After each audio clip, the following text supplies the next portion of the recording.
everybody, Ashley Esqueda with Techno Buffalo giving you the TLDR, the too long didn't read, or I guess the TLDW, the too long didn't watch on the WWDC keynote today.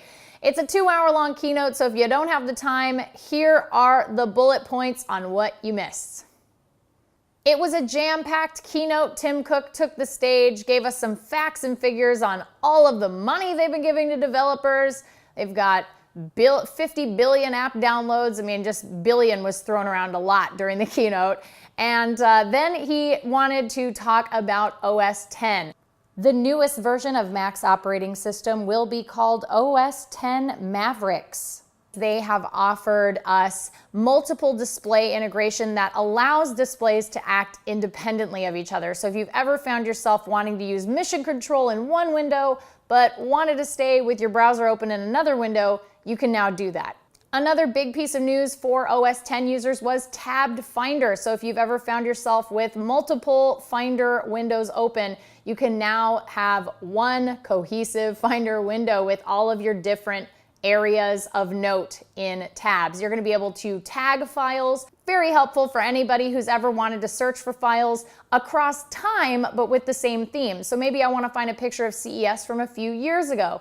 I can do that now with tags. We also saw, as we normally see at WWDC, hardware refreshes, and this time around it was the MacBook Air. So the MacBook Air, a lot of people were crossing their fingers for a Retina update. We didn't quite get that this year, but we did get a huge increase in battery life. So the 11-inch MacBook Pro is going to go up to 9 hours of battery life as opposed to 5 before. And the 13-inch MacBook Pro, because it has a bigger battery, is actually going to go up to 12 hours of battery life as opposed to the 7 it had available to it before. So that's a pretty big leap and leads me to the conclusion that it's pretty obvious Apple is actively working on bringing Retina to the MacBook Air. It's just going to take time because they have to make sure that the battery life is sustainable for something like Retina. There was also a hardware unveiling, something I was hoping to see this year at WWDC, and Apple made my wishes come true. The Mac Pro, a new refreshed Mac Pro, finally showed up at WWDC, and it's kind of insane. It's amazing. It's this little tiny thing. They showed it. It's 1/8 of the size of a regular Mac Pro, which is a huge tower. And they have added Thunderbolt ports. They've got the standard USB. They are rocking 2 video cards by default in there by AMD. It is going to be incredible. They showed off a little bit of the specs. It was a sneak peek, so they didn't give us the full details. I would have bought one today if I had the ability to, but unfortunately, we're gonna have to wait till fall to check out the super powerful and super tiny Mac Pro. And of course, the big news, the most anticipated part of WWDC this year for many of you, iOS 7 was unveiled.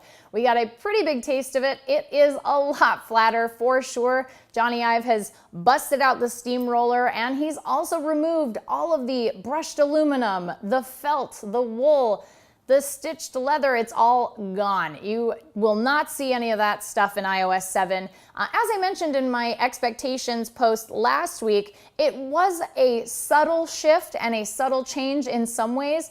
If you've used an iPhone for a long time, it will be a big change for you, I think. But if you have used Android or Windows Phone, it might be a little bit less of a shift. It might be something you're a little more used to. Finally, multitasking, you have these lovely notifications.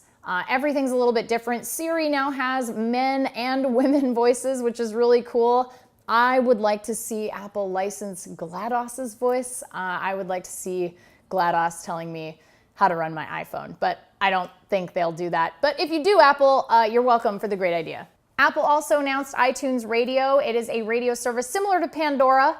They also have the same similar sort of fee structure, but it's a little bit different. So if you have iTunes, but you don't have iTunes Match, that's $25 a year, you will get an ad-supported version of iTunes Radio. If you subscribe to iTunes Match, which is $25 a year, you get an ad-free version of iTunes Radio. So it's sort of a value add to iTunes Match. The real question is the functionality and the service similar to Pandora, and can Genius provide an equivalent algorithm to Pandora's Music Genome Project? Those are the two big questions about iTunes Radio. I'll be really curious to try it out. I'm sure we're going to be giving it a test run as soon as we have access to it, so stay tuned for that. But at the end of the day, it'll be really interesting to see how many users leave Pandora and come to iTunes Radio because they're already using iTunes Match.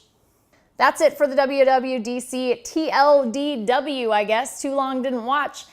We will see you guys for recaps all over E3's show floor, but for now, I gotta start saving up for my Mac Pro.